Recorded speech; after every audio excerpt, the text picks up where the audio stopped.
Today, we're reading the story of Little Snow White.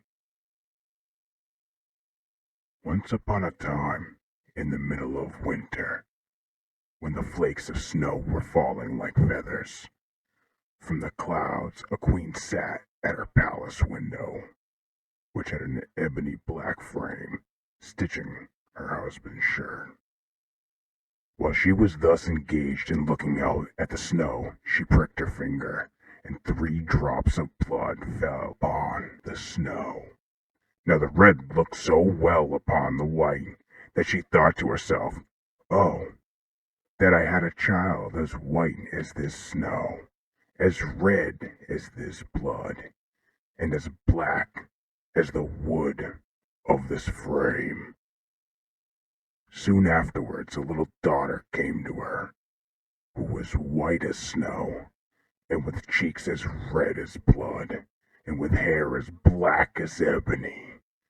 And from this she was named Snow White.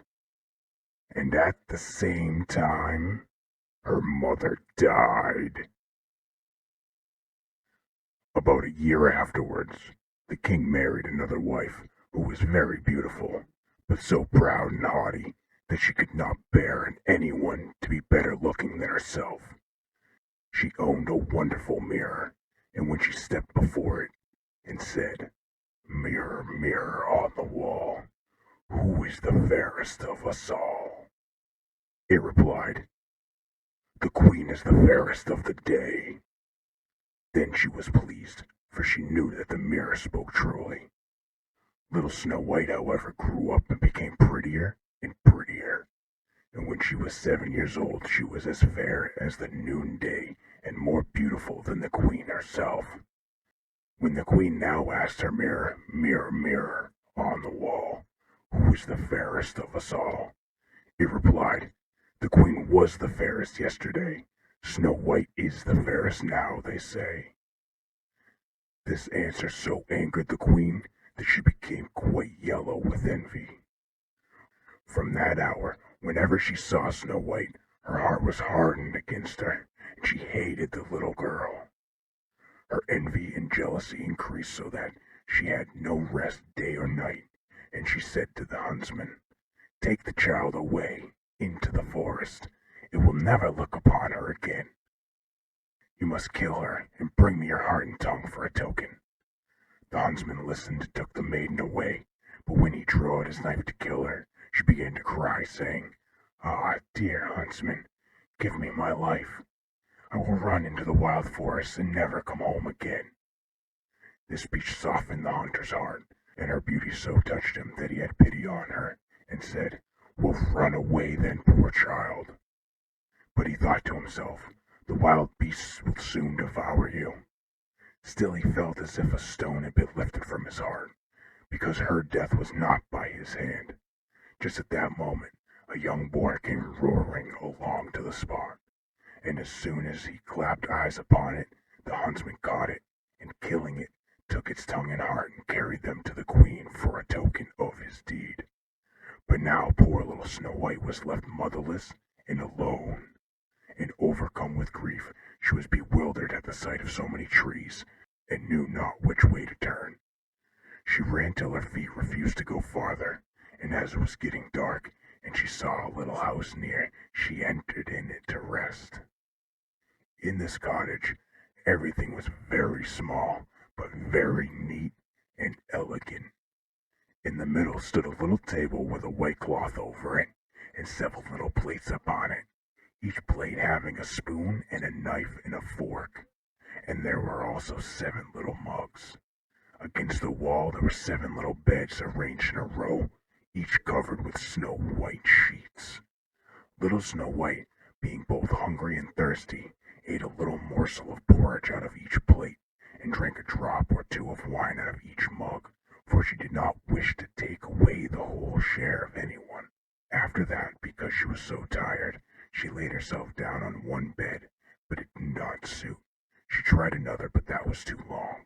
A fourth was too short, and a fifth was too hard, but the 7th was just the thing, and tucking herself up into it, she went to sleep. first saying her prayers as usual. When it became quite dark, the owners of the cottage came home, 7 dwarfs, who dug for gold and silver in the mountains.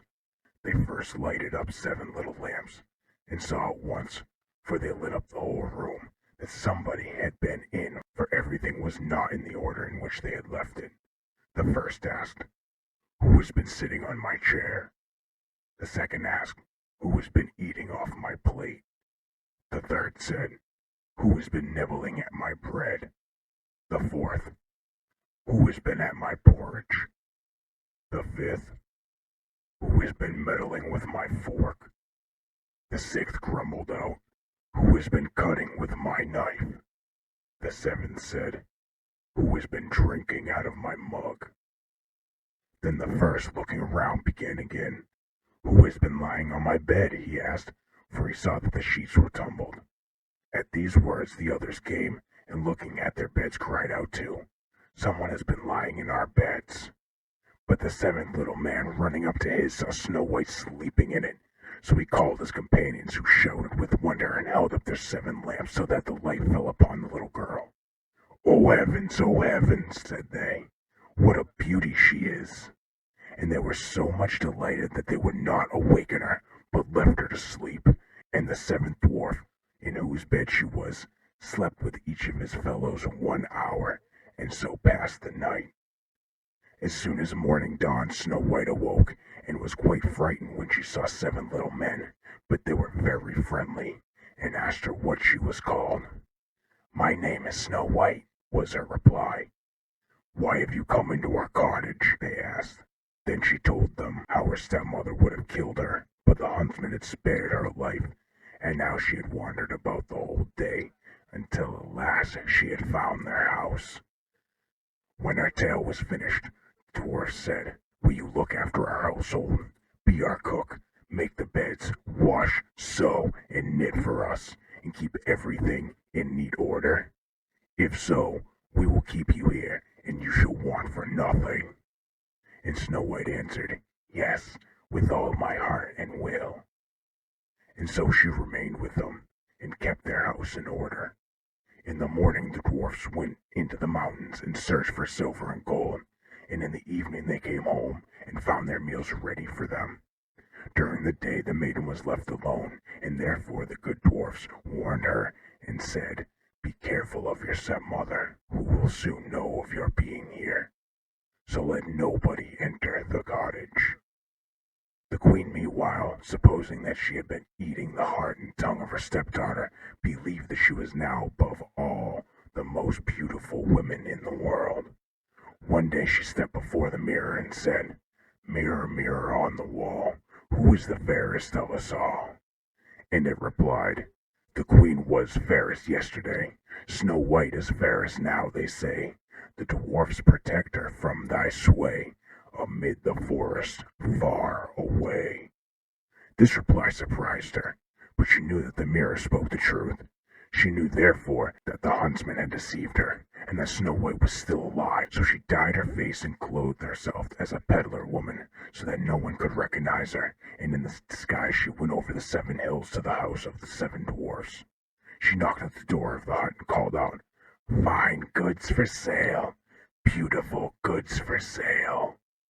Snow White peeped out the window and said, "Good day, my good woman. What have you to sell?" "Fine goods, beautiful goods," she replied. "Stays of all colors." And she held up a pair which were made of many-colored silks. "This woman looks honest enough. Surely I may let her in," thought Snow White, and she unbolted the door and bargained for 1 pair of stays. "You can't think, my dear, how they become you," exclaimed the old woman. "Come, let me lace them up for you." Snow White suspected nothing, and let her do as she wished, but the old woman laced her up so quick and so tight that all her breath went, and she fell down like one dead. "Now," thought the old woman to herself, hastening away, "now am I once more the most beautiful of all." At eventide, not long after she had left, the 7 dwarfs came home, and were much frightened at seeing their dear little maid lying on the ground, and neither moving nor breathing. as if she were dead. They raised her up, and when they saw that she was laced too tight, they cut the stays to pieces, and presently she began to breathe again, and little by little she revived. When the dwarfs now heard what had taken place, they said, "The old peddler woman was no other than your wicked stepmother. Take more careful of yourself, and let no one enter when we are not with you." Meanwhile, the queen had reached home, and going before a mirror she repeated her usual words. "Mirror, mirror on the wall, who is the fairest of us all?" And it replied as before, "The queen was the fairest yesterday. Snow White is the fairest now, they say. The dwarfs protect her from thy sway, amid the forest, far away." As soon as it had finished, all the blood rushed to her heart, for she was so angry to hear that Snow White was yet living. But now, thought she to herself, will I make something which shall destroy her completely. Thus saying, she made a poisoned comb by arts which she understood, and then, disguising herself, she took the form of an old widow. She went over the 7 hills to the house of the 7 dwarfs, and knocking at the door, called out, "Good wares to sell today." Snow White peeped out and said, "You must go farther, for I dare not to let you in. But still you may look," said the old woman, drawing out her poisoned comb and holding it up. The sight of this pleased the maiden so much that she allowed herself to be persuaded and opened the door. As soon as she had bought something, the old woman said, "Now let me for once comb your hair properly." And Snow White consented. But scarcely was the comb drawn through the hair when the poison began to work, and the maiden fell down senseless. "You pattern of beauty," cried the wicked queen, "it is now all over with you." And so saying, she departed. Fortunately, evening soon came, and the 7 dwarfs returned, and as soon as they saw Snow White lying, like dead, upon the ground, they suspected the queen, and discovering the poisoned comb, they immediately drew it out. Then the maiden very soon revived, and told them all that had happened. So again they warned her against the wicked stepmother, and bade her to open the door to nobody. Meanwhile, the queen on arrival home had again consulted her mirror, and received the same answer as twice before. This made her tremble and foam with rage and jealousy, and she swore that Snow White would die if it cost her her own life. Thereupon she went into an inner secret chamber where no one could enter, and made an apple of the most deep and subtle poison.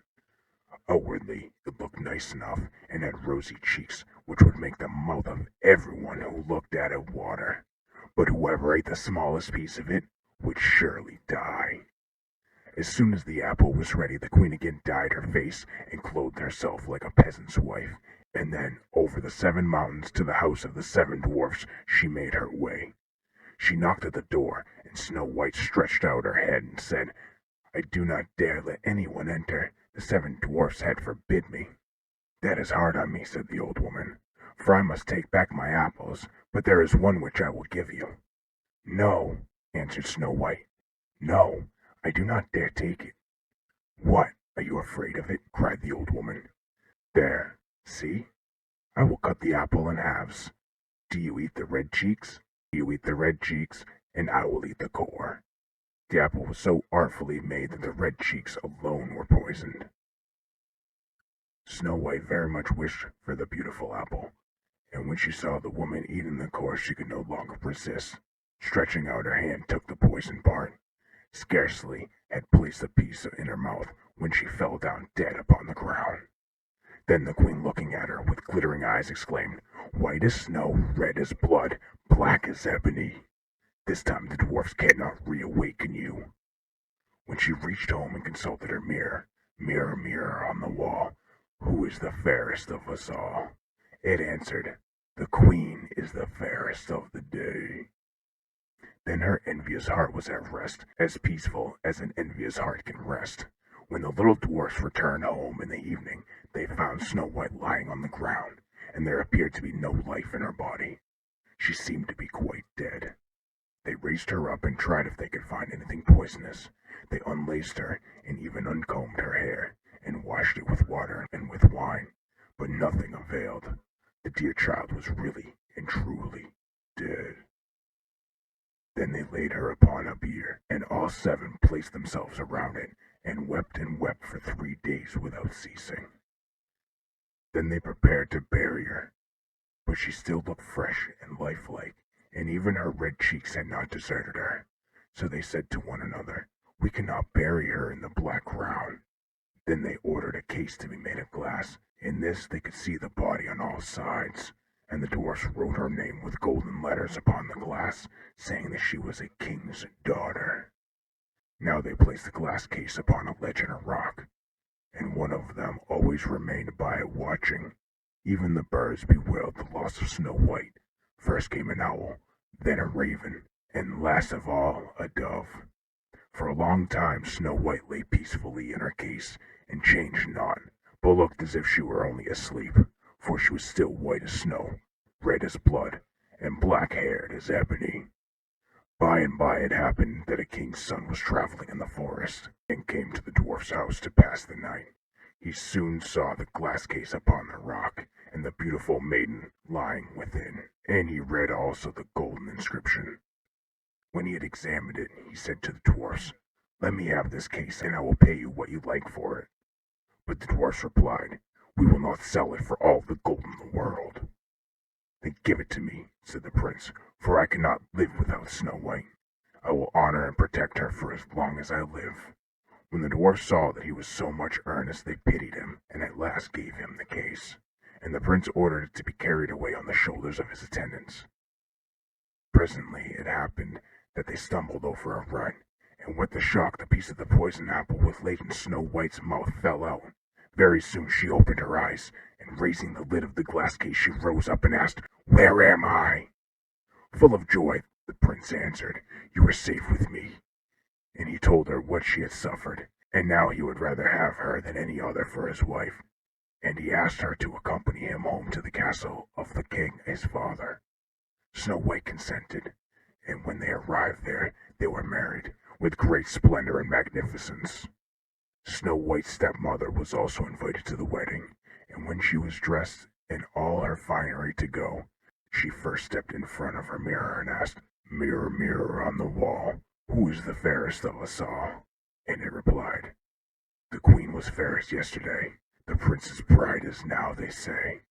At these words the queen was in a fury, and was so terribly mortified that she knew not what to do with herself. At first she resolved not to go to the wedding, but she could not resist the wish to see the princess, so she went. But as soon as she saw the bride she recognized Snow White, and was so terrified with rage and astonishment that she rushed out of the castle, and was never